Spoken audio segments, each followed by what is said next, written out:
नमस्कार दोस्तों, स्वागत है आप सभी का हमारे चैनल उत्तराखंड यात्रा में। दोस्तों, आज की इस वीडियो में मैं आपको नैनीताल के बारे में 10 इंटरेस्टिंग फैक्ट बताने वाला हूं। तो वीडियो को पूरा ज़रूर देखें, इसे लाइक शेयर ज़रूर करें। अगर आप हमारे चैनल में नए हैं दोस्तों तो चैनल को सब्सक्राइब भी ज़रूर करें। चलिए शुरू करते हैं आज का वीडियो।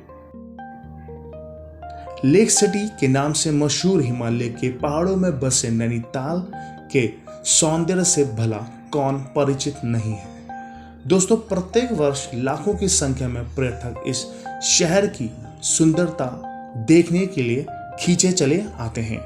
वैसे तो नैनीताल के प्रसिद्ध स्थलों के बारे में आप सभी ने सुना होगा, पर इस छोटे से शहर के बारे में बहुत सी ऐसी बातें हैं जो शायद आप नहीं जानते होंगे या फिर कभी आपने इन बातों पे गौर नहीं किया। इस वीडियो के माध्यम से मेरी ये कोशिश है कि मैं आपको नैनीताल से जुड़े ऐसे इंटरेस्टिंग फैक्ट के बारे में बता सकूं। चलिए सबसे पहले बात करते हैं नैनीताल के नाम के पीछे की वजह। शास्त्रों के अनुसार दक्ष प्रजापति की पुत्री देवी सती का विवाह महादेव शिव से हुआ था, लेकिन दक्ष प्रजापति को महादेव शिव दामाद के रूप में पसंद नहीं थे। इसीलिए जब दक्ष प्रजापति ने यज्ञ कराया तो सारे देवताओं को बुलाया, परंतु महादेव शिव और देवी सती को नहीं बुलाया गया। महादेव शिव के मना करने के बावजूद भी देवी सती अपने पिता के घर चले गई, जहां पे दक्ष प्रजापति ने महादेव शिव को बहुत अपमान किया। देवी सती अपने पति का यह अपमान बर्दाश्त नहीं कर पाई और दक्ष प्रजापति के यज्ञ को असफल बनाने के लिए हवन कुंड में कूद पड़ी। देवी सती के आत्म बलिदान की बात सुनकर महादेव शिव के क्रोध का ठिकाना नहीं रहा। उन्होंने अपने गणों के साथ पहुंचकर दक्ष प्रजापति के यज्ञ को तहस नहस कर दिया और देवी सती के जले हुए शरीर को उठाकर महादेव शिव ब्रह्मांड में भ्रमण करने लगे। जहां जहां पे देवी सती के शरीर के अंग गिरे वहां पर शक्ति पीठ स्थापित हो गया। आज जहां नैनी झील है वहां देवी सती की बाईं आंख गिरी थी और उनके आंसुओं के धार से यह झील का निर्माण हुआ, ऐसा माना जाता है। अपर माल और लोअर माल।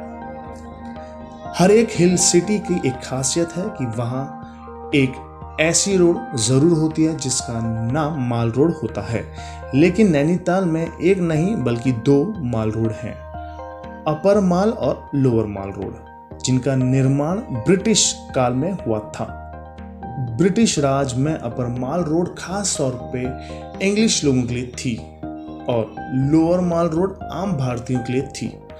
अपर माल रोड पे अगर कोई भारतीय कदम रख देता था तो उसे सजा दी जाती थी। तल्ली ताल और मल्ली ताल। अगर आप उत्तराखंड के निवासी नहीं हैं और वहां घूमने गए होंगे तो कई बार आपने तल्ली ताल और मल्ली ताल नाम सुनकर जरूर चौंक गए होंगे। वास्तव में लोकल कुमाऊनी बोली में तल्ली का मतलब नीचे और मल्ली का मतलब ऊपर। इसीलिए झील के नीचे वाले एरिया का नाम तल्ली ताल पड़ गया और ऊपर वाले एरिया का नाम मल्ली ताल पड़ गया। फ्लैट्स ग्राउंड का निर्माण। आज जहां पर फ्लैट ग्राउंड है, पहले वहां तक झील हुआ करती थी। सन 1980 में शहर के उत्तरी पहाड़ी में एक जोरदार भूस्खलन हुआ और पहाड़ से बहुत सारा मलबा खिसक के नीचे आ गया, जिसने झील के काफी हिस्से को घेर लिया और इस भूस्खलन में देवी मंदिर भी क्षतिग्रस्त हो गया था। प्राचीन काल से ही नैनी देवी मंदिर झील के किनारे ही रहा है, इसलिए मंदिर को कुछ मीटर्स आगे की तरफ झील के ही किनारे स्थापित कर दिया गया और भूस्खलन से आए मलबे से फ्लैट्स ग्राउंड का निर्माण हुआ। संयुक्त राज्य की राजधानी। बहुत कम लोग ये जानते हैं कि ब्रिटिश काल में नैनीताल संयुक्त प्रांत की ग्रीष्मकालीन राजधानी हुआ करती थी। उत्तराखंड का राजभवन जो कि नैनीताल में स्थित है, जो संयुक्त प्रांत के गवर्नर के लिए बनाया गया था। लखनऊ शहर की भीषण गर्मी की वजह से ब्रिटिश अपना ज्यादातर वक्त नैनीताल में गुजारा करते थे। आधुनिक नैनीताल शहर का निर्माण। वैसे तो नैनीताल का अस्तित्व पौराणिक काल से ही है, पर आधुनिक नैनीताल नगर बनने का श्रेय जाता है एक अंग्रेज व्यापारी पी बैरन को। पी बैरन चीनी व्यापारी थे और पहाड़ की वादियों में घूमने फिरने का शौक रखते थे।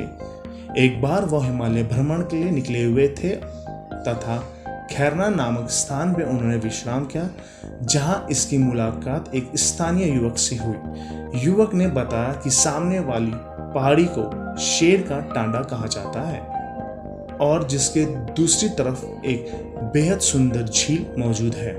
प्राकृतिक दृश्य को देखने के शौकीन बैरन स्थानीय लोगों की मदद से नैनीताल पहुंचे और इस स्थान की सुंदरता को देखकर मंत्रमुग्ध हो गए और उन्होंने उसी दिन तय कर लिया कि अब वो नैनीताल की इन सुंदर वादियों में नया शहर बसाएंगे। प्राइवेट बारिश। सुनने में यह बात थोड़ी अजीब जरूर लगती है दोस्तों, लेकिन ये बात काफी हद तक सच है। झील की वजह से नैनीताल का मौसम हमेशा बदलता रहता है। आप इस बात का अंदाजा नहीं लगा सकते कि 15 मिनट बाद मौसम कैसा होगा। अभी धूप है तो बस कुछ समय बाद ही झील से बादल उठकर बरसना शुरू कर देते हैं। नैनीताल में तेज बारिश हो रही है तो स्नो व्यू पॉइंट में चटक धूप खिली होती है। कुमाऊं विश्वविद्यालय से आप ये सोच के आगे निकलते हैं कि नैनीताल में आज मौसम साफ होगा, पर तल्लीताल पहुंचने तक बारिश आपको भिगा देती है। ऐसे ही कुछ खास मौसम है नैनीताल का। Lake district of India. Great Britain के कुम्ब्रेन लेक डिस्ट्रिक्ट की तरह पर ही जिले को लेक डिस्ट्रिक्ट ऑफ इंडिया कहा जाता है। कुम्ब्रेन लेक डिस्ट्रिक्ट की तरह ही पूरे नैनीताल झील में भीमताल, सातताल, खुरपाताल और नौखचेताल जैसे ताजे पानी की बहुत सी झीलें हैं। नैनीताल की भौगोलिक परिस्थिति और जलवायु काफी हद तक ग्रेट ब्रिटेन के कुम्ब्रेन लेक डिस्ट्रिक्ट से मिलते हैं। यही इंग्लिश लोगों के नैनीताल से लगाव का मुख्य कारण भी रहा था। एक सपना जो पूरा कभी नहीं हो पाया। शिमला और दार्जिलिंग को रेल मार्ग से जोड़ने के बाद ब्रिटिश राज नैनीताल को भी रेल मार्ग से जोड़ना चाहते थे।